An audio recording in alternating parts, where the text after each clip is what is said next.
This conference will now be recorded. And there we go. If you didn't need another prompt, you will just, everybody just heard that we are recording all these. So we will be having this, we're gonna put this on our website, have these included, create a little bit of create a YouTube channel. So that'll be nice too. Nice. So just to kind of have something to kind of go back to and everything like that. I know even for me, I find a lot of these, they go through very, very quickly and I'm trying to either scrambling, taking notes or doing other things. It's always nice to kind of typically at least a few highlights that I will go back to and revert to. So it's always nice to kind of go through those channels afterwards. And I know with this topic, I think everybody will have something to kind of really, really sit down and be engaged with and internalize as well. So let's hope. Let's hope. I did my best. I did my best. Let me put it that way. I'm excited. I'm looking forward to this. All right, so we're coming up to 11 o'clock. So as people will be popping on, I'll just ask that everybody put yourself on mute, please, just so we can make sure that we are listening and everybody can listen to. Everybody's got lots of stuff going on in the backgrounds. Predominantly everybody's being from home. So you're gonna have lots of, animals and children and kids and just other spouses or whatever might be popping up, The new world. Yeah, exactly, our new world. So it's nice though, it brings a little bit of reality to everybody, I think, which is kind of nice. So I want to say welcome, first of all. My name is Kevin McPhee and I am the AVP for programs for PMI-SAC. Thank you for donating your time with us today. It's very, very valuable, and it's even though we do put we bring these fantastic speakers on, it's really nice to have people join us and be engaged. And hopefully, I know, as Erin said, everybody will get something from this. Happy International Women's Day for everybody, not just the fantastic women in our lives out there, but for all of us. We're very, very thankful to sit down and actually recognize and acknowledge this. I think it's a very important thing to do, and we've come a long way in that regard too. Before I introduce our speaker, I'd like to pass over the camera, so to speak, to our president, Candida Tochi. She'd like to say a couple of opening words. Over to you, Candida. Thank you, Kevin. Thank you very much. Before we start, if we could get everybody to mute. I do hear some fun conversations. So I don't know if we have that capacity to mute, but if you can mute, that would be great. Everyone, welcome. Just like Kevin says, thank you so much for taking the time to be with us, just even on this amazing, wonderful day. International Women's Day has really, taken off, and what a great day for us to honor our past of all the accomplishment that everybody has made and how far we have really come along and worked together. And it's not just about women, it's about all the men that support women. It's everybody working together to ensure that, we create a world of equal opportunities so that, that future looks bright for everybody, and especially everyone, when we see that the kids and things that we really want to pass on to them. So I'm really excited. Happy International Women's Day to everybody. I would really like to thank Erin for being with us today.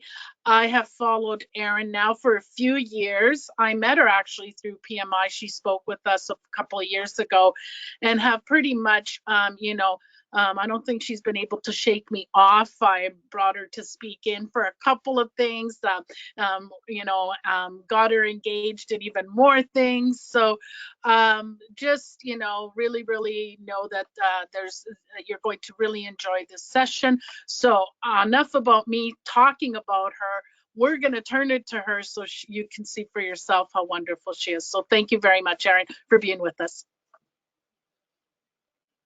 Thank you. I appreciate it. All right. Everyone can see the screen, right, Kevin? We're good to go there? We are good to go. It's all over to you, Erin. Thanks. All right. Well, thank you, first of all, so much for having me here and allowing me to speak about a topic that is near and dear to my heart and part of my leadership impact in the world. It's really become the center of what it is that I want to talk about and what I think is important. And not just from a philosophical kind of we all should be more empathic kind of way, but really to give you some tangible what does it mean to practice empathy? How do we do it? Where do we start? Because those are often the questions that I get. So I really do appreciate you for having me here today to talk about this. And as Candida knows, I'll talk to anybody who's willing to listen. So thank you so much for having me. To get started, I thought I'd share a little bit about me, just so you know who I am as a person. So right from the beginning of my life, I was born the oldest of 4 siblings. And in the upper left-hand corner of the screen, you can see that is my family from about 3 or 4 years ago. There's been a few more additions to that photo since then. But right from the beginning, I would say that this word bossy and wanting to be in charge was applied to me. You know, and it was something that I really tried to shake early on in my childhood. I'm like, I don't want to be labeled as bossy. So really trying to figure out how to take up less space and soften and, you know, try to fit into this like quiet, good girl programming that I think socially we try to do. And so the last few years have been actually kind of coming back into that space and owning my voice and my position and my platform in a way that doesn't put people off, but actually invites them into the conversation. And so right from the beginning, my family would tell you that, you know, I was a leader, if you will. I have a big family on both sides. You can see upper left is my immediate family and lower right is my husband's family. We have 3 children who are now mostly teenagers. We've still got 1 on the cusp. So that's always fun and interesting for any of you raising teenagers. They're an interesting breed. I have a civil engineering degree from the University of Calgary and have spent 20 years in engineering and construction project management. There's some photos there of me and my team from one of my recent projects, which was super fun. Working in the engineering and construction environment and industry in commercial construction and oil and gas here in Calgary has certainly proven to have its challenges over the years for me. And so about 5 years ago, I started writing a book about empathic leadership. I had no idea what I wanted to do with it or what the point of it was. I knew what the point of it was. I didn't know how it was going to kind of become a part of my work. And what has happened in that last 5 years is I have transitioned out of my engineering and construction career and into a career now leading, speaking, writing, and coaching around how to bring more empathy into leadership, how to lead with impact, how to balance the people, the emotion, maybe what some might call the feminine side of leadership with performance and structure and process, or the more masculine side. And it is lighting me up, you guys. I am absolutely loving this work, and I'm so excited to be able to share a little bit of that with you today. I believe we're taking questions in the chat, so if anything I say sparks anything throughout, if you guys could just put your questions in the chat box, we're going to have some time at the end to go over those.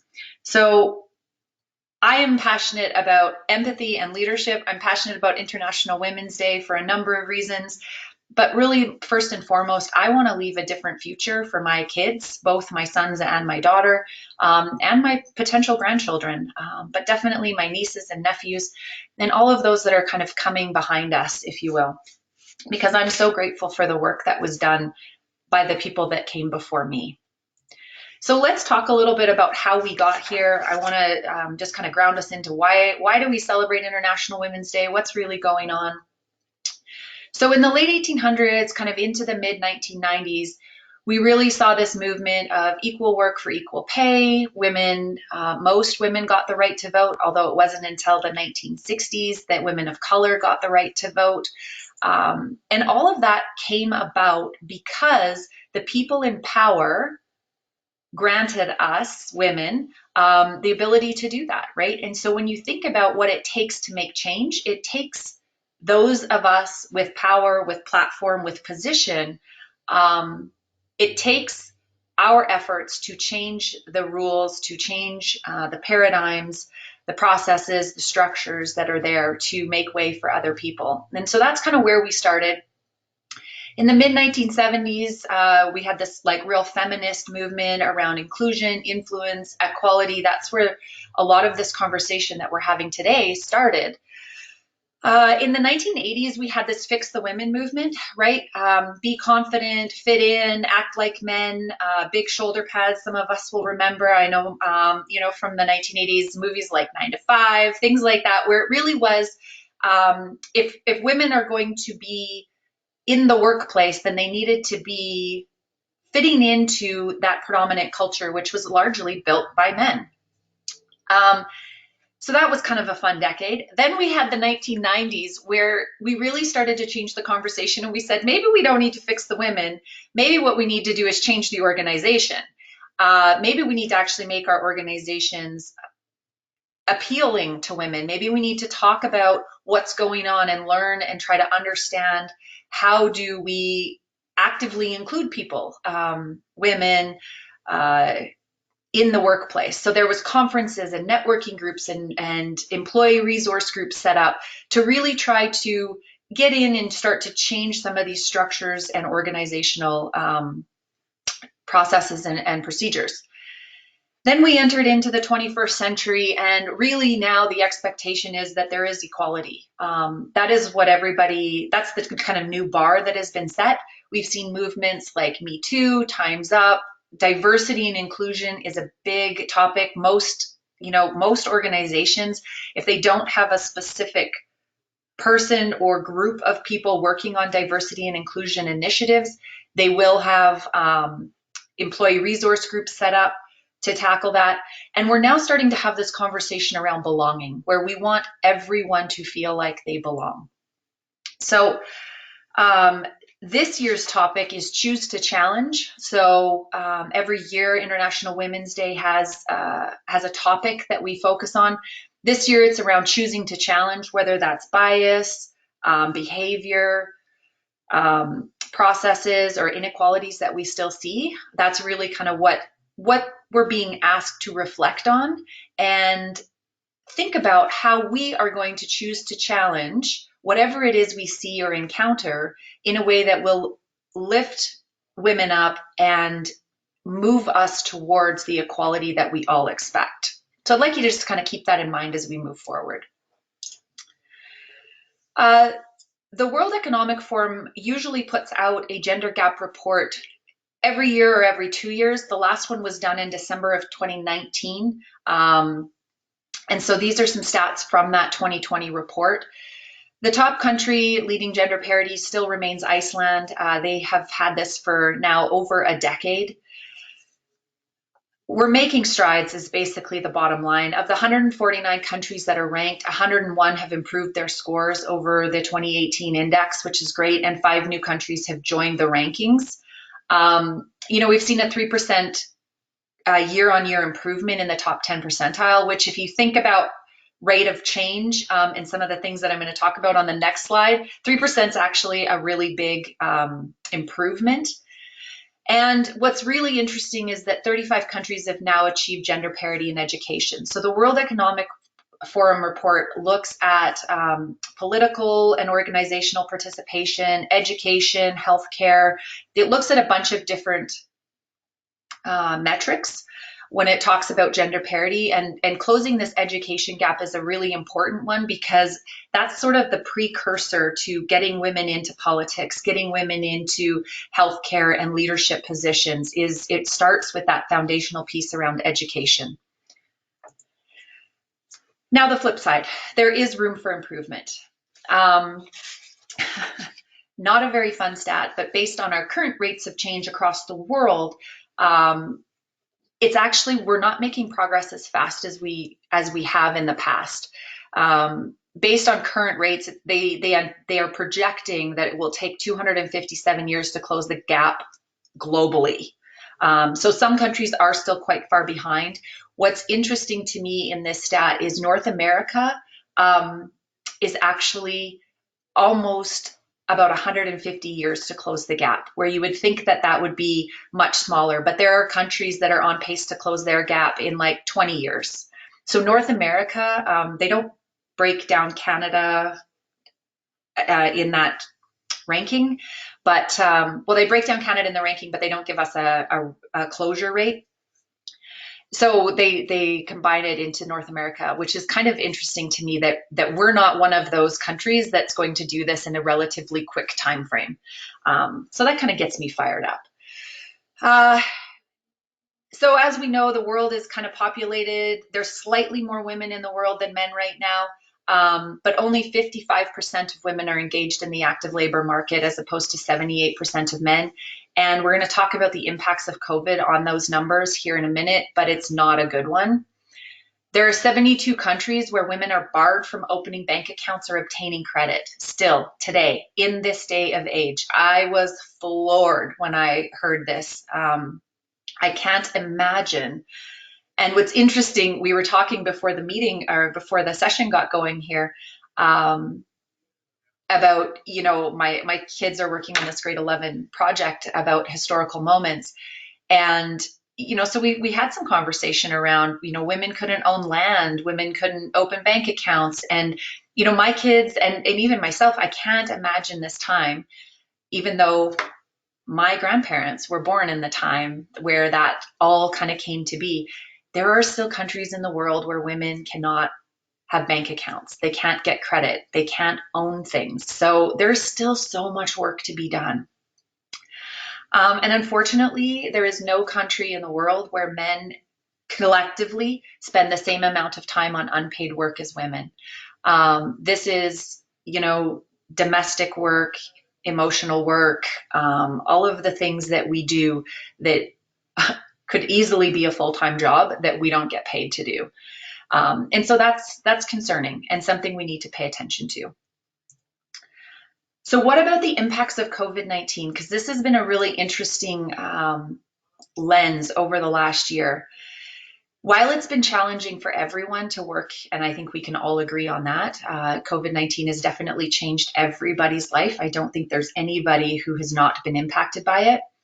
One of the interesting things that is happening is the impacts of COVID-19 on the workplace, on what people are facing, is pushing many working mothers out of the workforce at a higher rate, to the point now where we're actually going backwards in the percentage of women participating in the workplace, especially working mothers. Companies are at huge risk of losing women in leadership because of some of the impacts of COVID-19, and we'll talk about what those are in a little bit here. Interestingly to me, there's this intersectionality, which just means kind of the overlapping of different things. So not only are women affected, but women of color and those with disabilities, visible or non-visible disabilities, are actually most at risk. And part of that comes from this inability to talk about what's really going on, and the inability to share in a way that actually gets the support that we need to overcome those challenges.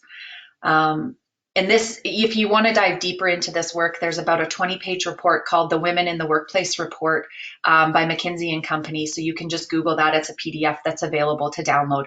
There are some great actionable tips for companies in there, and it goes into some of the research and stats that were gathered around the impacts of COVID-19 on women in the workplace. So two things that I want to touch on that I think are really important barriers and how I think empathy can help us overcome them is this culture of overwork. Has anyone felt overworked in this past year as we now live and work from home and there seems to be no separation? When your laptop is in your dining room and you can, you know, look at it at any time. I think this culture of overwork has become even more predominant. This image actually came out last year for International Women's Day, and it has just struck me. I think this photographer has done an amazing job of capturing sort of all of the things that we carry. And the tagline was, just because she carries it well doesn't mean it isn't heavy. And it's so true, right? Especially when we go to the impacts of being a woman, working moms, working parents. How do we open up and have these conversations about what is truly affecting us? What is the load that we're carrying? And how can we support each other through it? I think now this conversation is more timely than ever before. The other kind of topic or lens I want to add to this conversation is one that's referred to now as the broken rung. And if everyone's heard of the glass ceiling, right? This was some terminology that's been around for a while, meaning that, there was this invisible barrier that as women were starting to rise, there was this glass ceiling that they could never break through.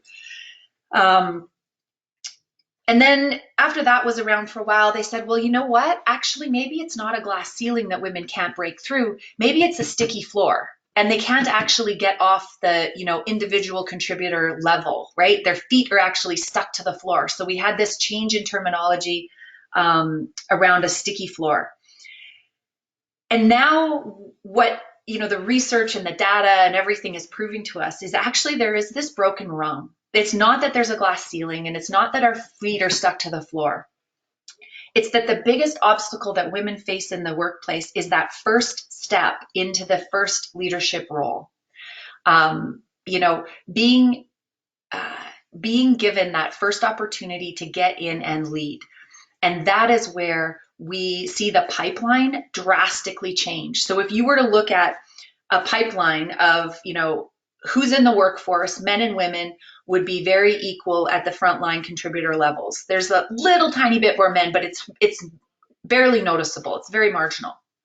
When you go into that first level of leadership is where you see the biggest narrowing of women getting through that. And from there, if you don't get the first leadership position, how are you ever going to get into those, more senior and executive levels of leadership? It's not going to happen. So there's this concept now of this broken rung, and really the challenge to organizations is to look at that. Are you promoting men and women equally out of the individual roles into the leadership roles? And are women being supported and encouraged and mentored and sponsored to take those roles? I was reading some things over the weekend, and there was a quote I came across that said, women are over-mentored and under-sponsored. And so for those of you who might be in positions to sponsor a woman or someone in a minority group, I would really urge you to do that. And so to not mentor them, but to sponsor them. Are you speaking up for them when they're not represented in the room? Are you promoting them in your network and in your channels and circle of leadership realm? What are you doing to actively lift them up and push them or promote them into these more visible roles? Yeah, I really did. It was a great quote. It was really impactful for me. So what do we need to do to overcome these challenges? All of the reports, all of the statistics, all of the data out there says, we've got to do a few things. We have to keep challenging ourselves. So this is where this choose to challenge topic is so great this year. Choose to challenge our mindset, right? Our mindset is a product of our environment, who we're surrounded with, how we grew up, our demographics, where we work, the news we digest, the content we consume. So choosing to challenge, to open our mindset always is one of the best things we can do. We need to practice inclusive behaviors. What does that look like? And again, this buzzword around empathy starts to come through. We need to practice empathy. We need to be more empathic. We need to, infuse our leadership with empathy. So what does that look like? And this is where I get really excited. So we're going to start with this simple definition. Empathy is feeling with somebody, not for somebody. Okay. When we practice empathy, it does not mean that we need to take on the problems of the individual sitting across the table from us. We do not need to fix the problems from the person sitting across the table from us. What we're being asked to do when we practice empathy is to hold space, right? Create a safe container that people can share and we can kind of co-create a solution, or at least whatever's going on for them can be witnessed. I believe that one of the most natural side effects of empathic behaviors, or when we practice empathy, is that it opens our mindset, because part of being empathic is perspective taking, and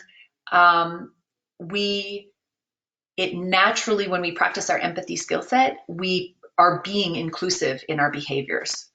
So when we think about what's needed to change, and if we just start practicing empathy, we can hit a lot of those what's needed aspects on the head. So it's really exciting. I look at empathy in this way. There are two sets of skills. I believe we can't do with someone else what we're unwilling to do with ourselves. So when we start to say, okay, we want to practice empathy in our teams, we have to start practicing empathy with ourselves first. So what do we need to do to be empathic with ourselves? There's three kind of fundamental skill sets. One is this practice of self-kindness. Anybody got the inner critic, the lizard brain, the little voice inside your head that likes to talk to you all the time and is super helpful? Mine is not always that helpful, and in fact, she can be quite rude sometimes. So how do you talk to yourself when you're alone, when you screw up, when you make a mistake? What does that voice sound like? And so starting to real practice some self-kindness is really important, because if we can talk to ourselves with kindness, when those sitting across the table from us make a mistake or don't understand something or don't see it our way, we're much more likely to be able to be kind to them in those moments, because we've been practicing it with ourselves. The second skill that we need to start to do is, whenever we're going through something difficult, is to remember that we're probably not alone, and we're not the only one in the world that's ever faced this problem or this situation. So there's this link of common humanity. While my experience in this pandemic might not look like any of yours on the phone, we're all going through the pandemic together, and everybody's had an experience, right? So to recognize that I am not alone in this, and that we can share our experience, and to reach out to get support, right? Quite often, and specifically, women are very eager to help others and to offer support and to, overextend themselves, where when it comes to, volunteering for the carpool or picking up groceries or doing the laundry and the dry cleaning and, all of this stuff. But we're terrible at actually receiving support for ourselves, right? No, I've got it. We put up our hands and we push away this support because somewhere along the line, we received some messaging that said, it only matters if we do it by ourselves. And I think it's bogus messaging. I think it's really important for us to give and receive, and maybe not equally, but, as freely. So if we need to be able to receive as freely as we give. And that comes by recognizing that we're all in this together. So if you need help from me today or support in some way, there will come a day that I need support from you. And to recognize and give yourself permission to receive that support. The last skill for the inside empathy skills is really this practice of mindfulness. And mindfulness is really important because it helps us stay grounded in the moments when we're actually in situations with other people. It helps us connect into what's going on for ourselves. And it helps us not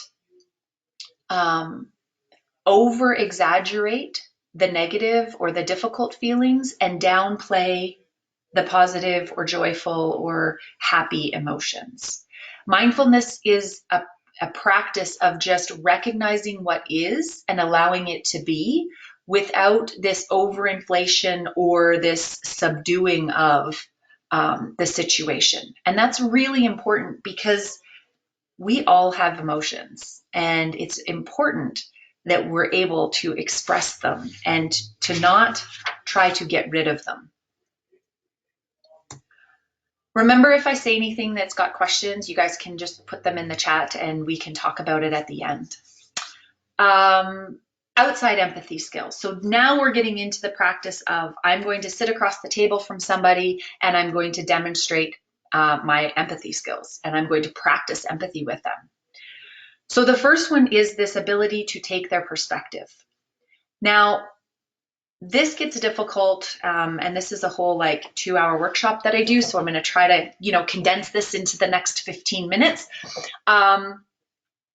Perspective taking is important because we need to understand what is this other person's experience, right? It's generally probably not going to be like mine. So for instance, if I was to sit down and have this conversation with any one of you about what your experience has been like through this pandemic, I need to be able to set my perspective aside and take a look at yours and hear you out. My sons play soccer, and quite often they have very opposing views of everything right now, because I think that's just what brothers do at some point. And so what I've started to use with them is this soccer ball analogy. And when they're both holding on to their soccer balls, or their perspective, if you will, if the soccer ball equals a perspective, when they're both holding on to it, it's really hard to receive the other person's, right? Like if I'm trying to give you my perspective and I'm throwing my soccer ball at you and you're holding on tight to yours, you can't catch it. In order for you to catch my soccer ball or my perspective, you have to set yours down, right? You have to put your soccer ball down, you have to put your perspective down, and then you can receive mine. So this is really important. And it helps, the analogy can help kind of make it sticky in our brains. So when you're in conversation with people, give yourself permission to set your perspective down, to receive the other person's perspective, to look at it, to get curious about it, and to give it back. Taking perspective does not mean that you have to agree with them. It does not mean that you have to say they're right. It does not mean that you have to go over to their way of thinking, unless you want to, right? But you're never going to know that unless you actually receive it and get curious about it first. What I love here is this intention of listening with the intention to be influenced, right? Be influenced by other people's perspective. Give it back to them, and then pick yours back up if you want to, and see how it changes your perspective after you've had this conversation. The second skill is non-judgment. So here's a tip. You are likely going to judge the most in areas you feel judged the most, or where you judge yourself the most. What do I mean by that? I'm going to go back to this giving and receiving help example, because this was a big learning for me.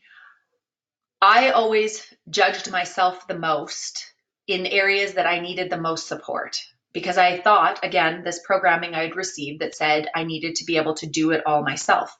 So when I wasn't able to do it all myself, I was very harsh with myself and very critical, especially when it came to things around, being a mom and raising my kids. My kids are 5 years apart. So yes, we had 3 under 5, and people have kids closer together than that. But when they were really little, we had a live-in nanny. And I remember hearing comments and, from coworkers, colleagues, even my family, that was like, oh, that must be really nice to be able to do that. And I was already judging myself for, kind of having this, what felt like this extravagant and very privileged thing in my life. And when other people would make comments like that, the judgment was so harsh because I was already judging myself for it. So wherever you judge yourself is where you are going to be most likely and at risk of judging other people. Okay? So pay attention to that self-talk. That's why we start with the inside skills first. Pay attention to the self-talk. Where are you not being kind to yourself? Because that's probably going to come out, or could come out, when you're in conversation with someone else, okay? So this practice of non-judgment, just receiving and letting people know what is. The last two skills for outside empathy go kind of hand in hand, and it has to do with emotional literacy. The mindfulness practice that we do with ourselves helps us understand what's going on inside us. But we need to be able to understand and recognize what's going on in other people, and we need to be able to talk about emotion. We need to get comfortable with emotional language, naming feelings, really getting curious about what's going on, calling it out when we see somebody who's having an emotional reaction. And I don't mean like emotional reaction in terms of crying, although that might be what's happening. We need to recognize that men and women express emotion very differently. And again, reading some very interesting articles around this in preparation for this work, you know, it has become socially acceptable at work to raise your voice, to, I mean, I came from the construction world. It was totally okay to drop a swear word, you know, in every second word if you had to. That was culturally and socially acceptable to yell, to curse, to stomp away, to slam a door. These were like socially acceptable behaviors and expressions of emotion. What was not okay was crying, right? I always, the line from A League of Their Own that Tom Hanks says around there's no crying in baseball, this very much applied to construction. Like there is no crying in construction. And I got that message very, very early on in my career in construction. In fact, one of my very first performance reviews that I remember was like, Erin, you're doing a great job on all fronts, except you need to learn to get a hold of your emotions, right? You need to learn how to get a game face, to stop letting everyone see what's going on with you. You need to learn how to fix this. And I really thought there was something wrong with me. And I spent almost 10 years of my career trying to carve out this emotional side of me and to toughen up.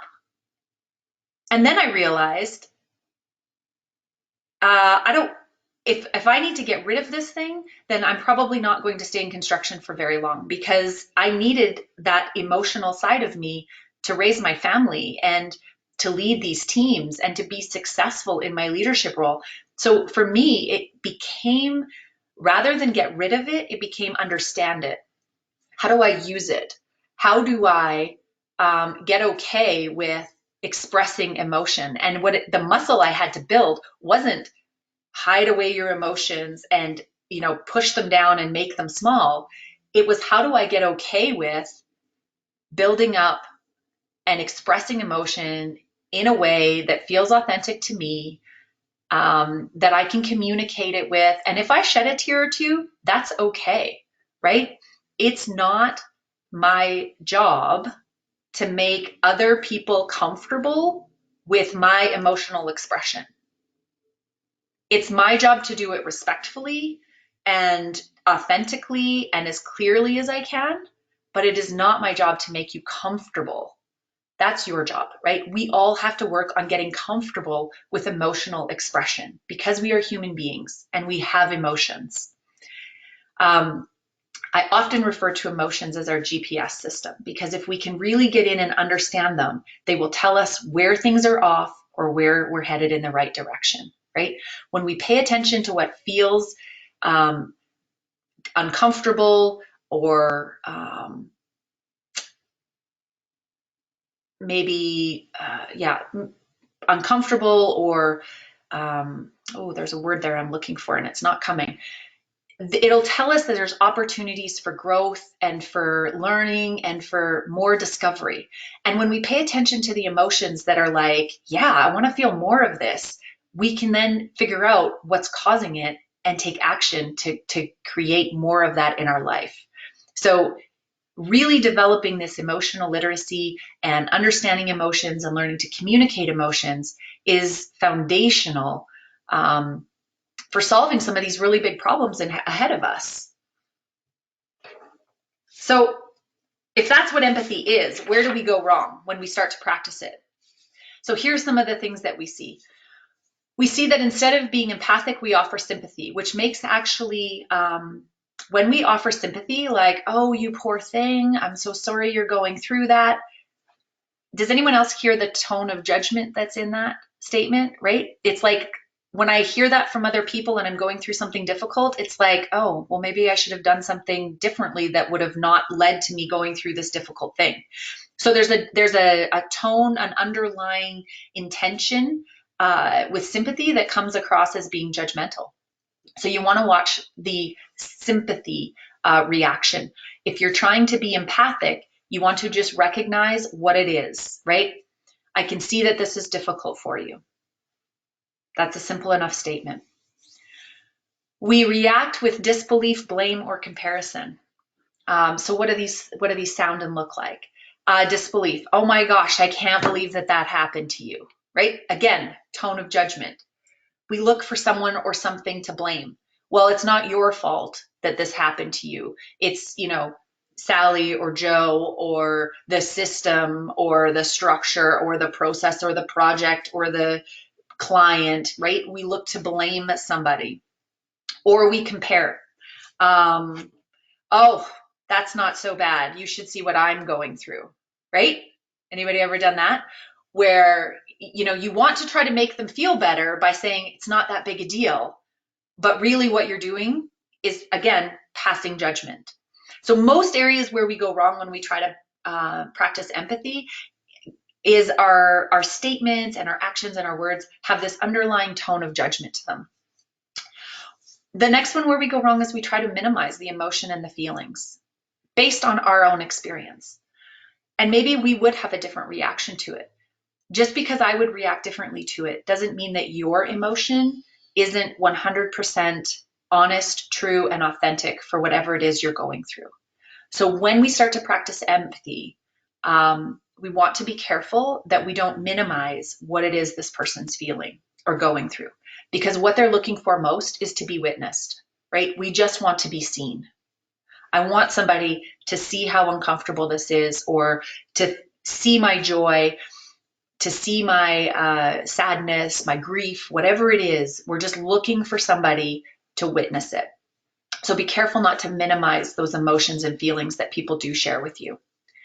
And my favorite one in this, I'm sorry, but a lot of husbands and wives will understand, partners, we try to fix the other person or the problem or the solution, right? We see somebody in pain and discomfort and we go, how can I make it better? So best of intention, but it's not an empathic response, because quite often we're not looking for you to fix it. We want to share what's going on, and we can probably get to the solution on our own, and maybe just hearing us will help us process that. But be careful you don't go right to solutioning when somebody shares something with you. Also, for those of us in the technical field, and I put myself in this because I find myself doing it as well. So there is a gender lens to this fixing of people, but there's also, when we're technical, logical, left-brained thinkers who are paid to solve problems every day and minimize risk and plan ahead and build contingency plans, we get in a pattern of behavior that is like, I've got the answer, right? I've already thought 10 steps ahead. I know what to do. I'll fix this. So be really careful when we're dealing with people, and especially when we're dealing with this emotional topic or just trying to understand somebody's perspective, that you don't default into problem-solving mode too quickly, okay? There might be a time and place for it, but it's not going to be at the beginning of the conversation. It's going to be a little bit later. Okay, so let's start to move to action. This is a question to you guys. Why is developing your empathy skills important to you? What intrigued you about today's topic, right? Why did you sign up? How will it make you a better project manager, a better leader, a better parent, a better spouse, a better partner, a better friend, daughter, son, whatever that looks like? Why is it important to you to start developing these skills? You need to connect into that, because it's going to be tough. Start to look at what is your most common empathy miss. When people share difficult things with you, what is your go-to response? Start to pay attention to that, because if you can start to pay attention to it, then you can start to slowly redirect and move away from it. Not only what is your most common empathy miss, but where is it most likely to show up? Is it with your partner, your spouse, your kids, your work, your colleagues, your boss, or your peers, or your team members? Where is this miss most likely to show up? For some leaders I work with, they go into, team member brings them a problem and they go into immediate action to solve the problem and give them the answer, right? So it shows up most with their team member. With other people, it shows up most with their boss. So it's going to be different. It's as unique as you are. Then start to identify which of the inside and or outside empathy skills you need to start to work on to close that gap. And then committing to some kind of daily practice, because this empathy skills are like muscles. So it's just like learning to run a 5K or, doing 25 push-ups or being able to do 50 sit-ups. You have to start with small reps over time to build these up and to have them be available to you in the moment. Expecting to have empathy skills in the moment without some kind of practice outside of the moment is kind of like thinking you're going to get up off the couch and go run a marathon. You're going to probably start the race, but you're probably not going to finish. Okay? So you've got to start with a daily practice. And I wanted to include 4 of my sort of favorite go-to practices that I use in a lot of my work with a lot of my clients. So these first 2, again, are more inner focused. So the first one around noticing judgment. Understand your triggers, right? Where are you most likely to judge yourself? Notice when and where these judgments show up and ask yourself, is this judgment moving me towards what I want the most, or is it keeping me stuck in what I don't want, right? Simple reflective journaling practice. Similar on the self-compassion side. Learn to recognize the voice of your inner critic, right? I was in a seminar once and the facilitator referred to this as the itty bitty shitty committee, if I can say that here, which is kind of interesting because that's really stuck with me. It's very powerful. So learning to recognize this voice that isn't all that helpful. And when you hear that voice, ask yourself, is this how I would talk to my best friend? And if the answer is no, what would you say to your best friend? Right? If they were going through what you're going through, if they had made the mistake that you've made, if they were feeling the way that you are feeling, how would you respond? Because it's probably much more empathic and much more kind than the way you're going to respond to yourself right now. And then connect back into a mantra or a meditation to really just look inward and figure out how you're feeling. So learning to do those 2 sort of reflective practices can really help increase our ability to practice empathy with others. If we're going to do some outside empathy skill building, these are 2 of my favorite. So learning to build emotional literacy, just Google list of emotions and you will get millions of hits and downloads. You can pick your image that you want and, download a list of emotions. And then, when you're in a situation, I do this with my kids all the time because that's where I chose to practice. They're a little more open to this and they like to have experiments with me. So we'll be in a situation and I'll be like, hey, how are we feeling right now? Let's pick the most accurate word we can find. Because what the research shows is most adults have like 3 emotions, happy, mad, and sad, right? Or sometimes it's angry, mad, and sad. But we have very limited vocabulary when it comes to expressing our emotions. So get curious with yourself, find someone to play with, and really dig in and start to use some more juicy language around emotions that are really accurate and specific to the situation or issue or challenge or win or celebration that you're going through. But choose that to practice that with somebody. And the 4th and final practice that I want to leave you with is listening to understand. So at least 1 time per day, as you go into a conversation with somebody, decide to be fully present and listen. Again, I'll go back to that. Listen with that intent to be influenced, right? Paraphrase back what you've heard in your own words. Use the emotional literacy that you're building to reflect back the feelings and emotions that are present with this person. And before you offer a solution, a fix, an opinion, ask them, what do you need most from me right now? You will be surprised what people will tell you, because sometimes it's just, I need you to listen. I don't want you to fix anything. I just need to get this off my chest and I'll be fine. Right? And sometimes they'll say, actually, I'd love your perspective because I know you went through something similar. And they'll be much more likely to hear you because they feel heard. Somebody who does not feel heard is not willing to listen. Okay? 4 simple practices that you can start to build that empathy muscle. All right, 10 minutes for questions. I think we did it.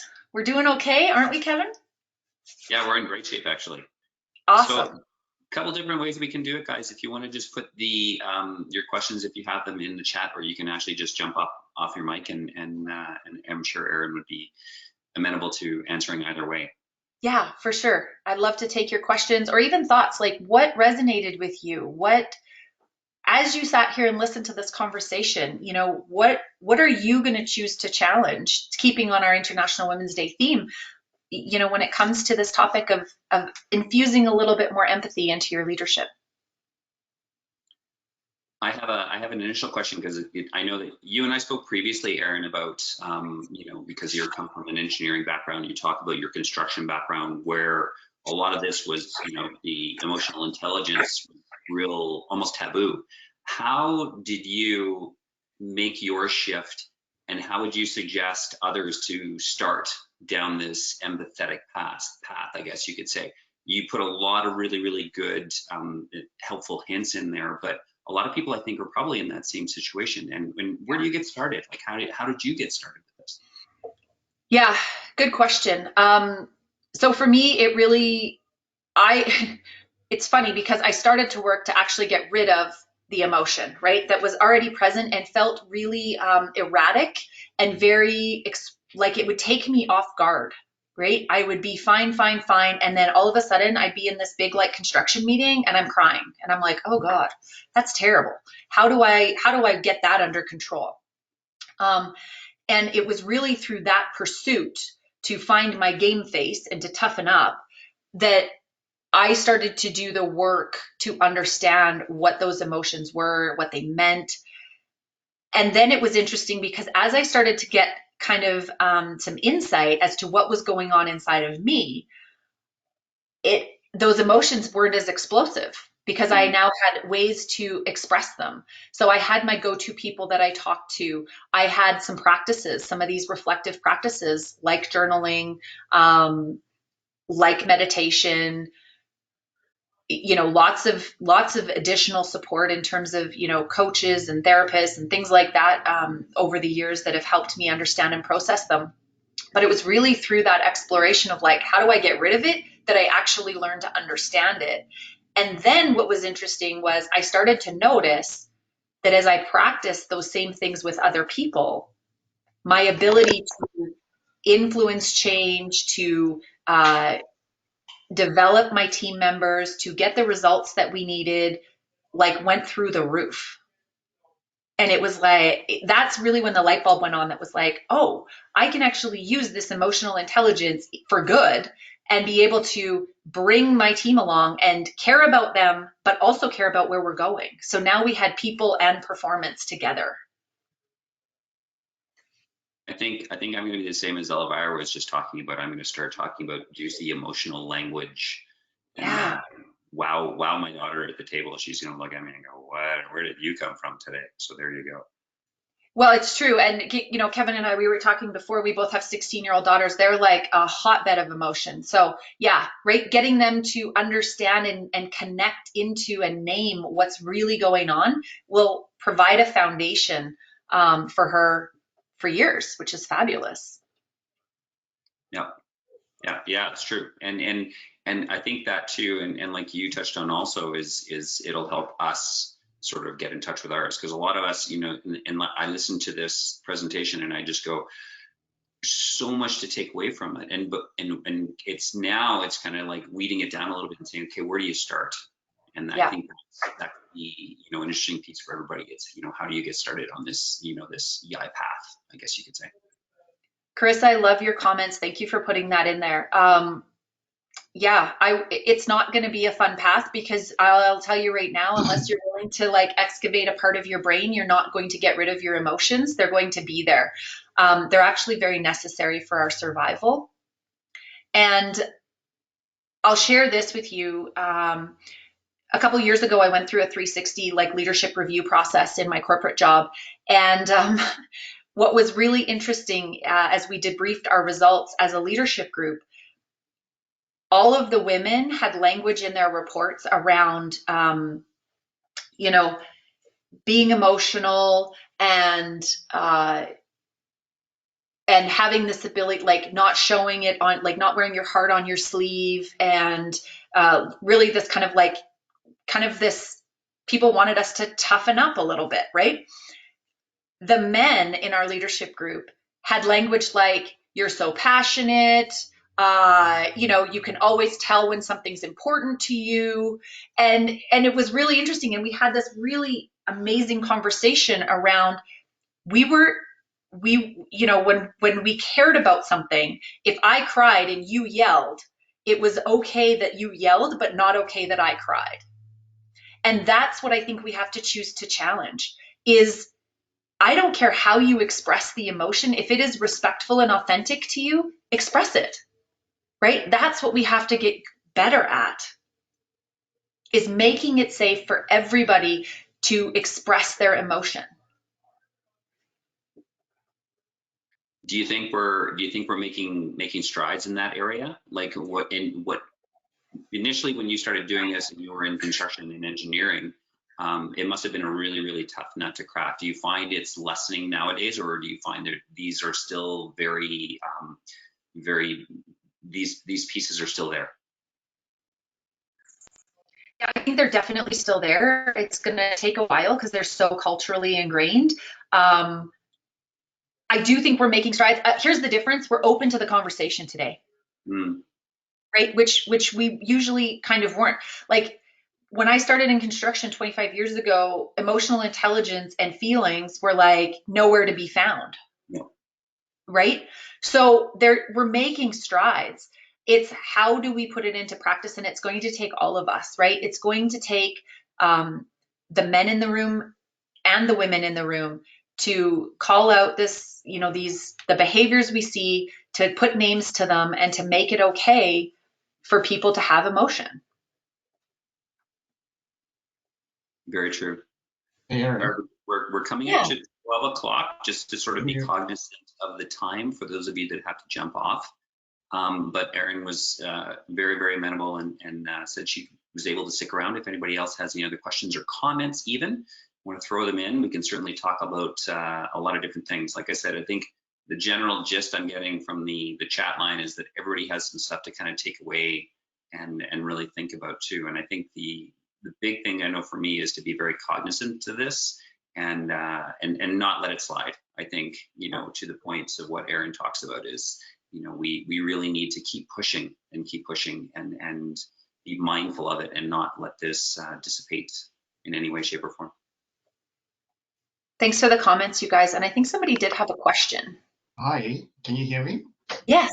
Well, it's Alan. Yeah, I just wanted to make an observation. I think what resonated with me, amongst other things, is this recognition that you really can't fix a problem till you know what the problem is. So whether you're thinking root cause analysis, fishbone diagrams, whatever it is, your observation around offering to support somebody without first off understanding what it is they need from you, I think it was very relevant in that regard. So I just wanted to indicate that it's really, it has a bigger impact outside of being empathetic. So we want to try and understand what is the source of a particular thing or issue before we even set about trying to address what it is.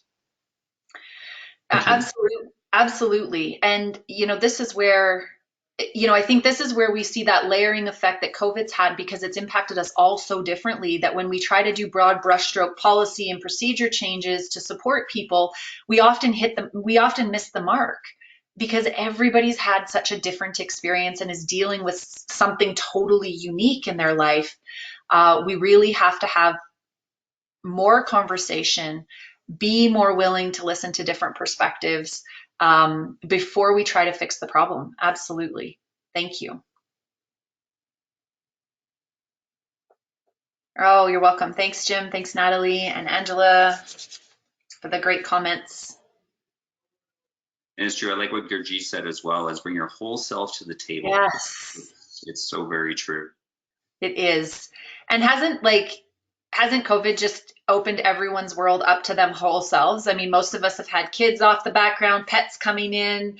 I have a meeting with this one lady and her cat is always like right here. Didn't even know she had a cat before this, right? So we're getting a glimpse into our whole selves. And so let's keep that going. I think that's been one of the greatest gifts of this time we're going through. Very true. I'm sure Candida has a couple of words she would like to say to sort of to finish up our topic today. It's up to you, Candida. Oh, you're on mute. Jeez, my plants are so healthy because I always Right? Thank you, everybody, so much. This is a topic dear to my heart. There is that whole self, this new world. People have seen themselves really grow. There's so many new emotions, I think, that people have had to deal with, or emotions that have been intensified, and triggers and different perspectives, and we've had to be more accommodating. And you've had that all in your session here, Erin, and I'm just loving it. And it really is about keeping the conversation going and really understanding your whole self. So thank you so much. This was just amazing, and thank you everybody for joining us. And most of all, thank you Kevin and everybody behind the scenes that have really helped to put this together. So everyone, have an amazing day. Thank you for joining us, and stay tuned for more of our sessions to come. Bye. Thanks again, Erin. Bye, everyone. Yeah. Thank you guys. Bye-bye. Bye. Thank you. Have a good day, everyone. Thank you.